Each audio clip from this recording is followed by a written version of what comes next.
ഞാൻ സാക്ഷാൽ മുന്തിരിവള്ളിയും എന്റെ പിതാവ് തോട്ടക്കാരനുമാകുന്നു.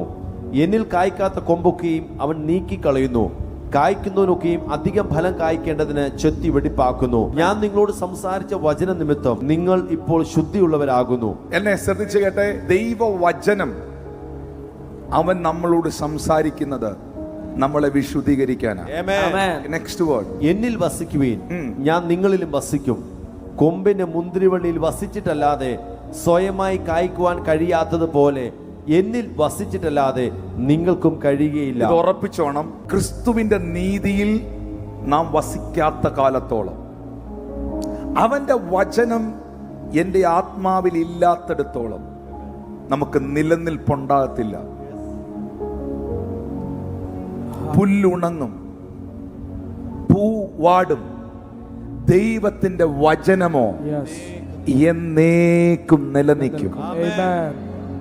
നിലനിൽക്കുന്നത് വചനത്തിൽ നിൽക്കുന്നവനാണ്. വൻമഴ വരത്തില്ലെന്ന് പറഞ്ഞില്ല, വരും. കാറ്റടിക്കത്തില്ലെന്ന് പറഞ്ഞില്ല, അടിക്കാം.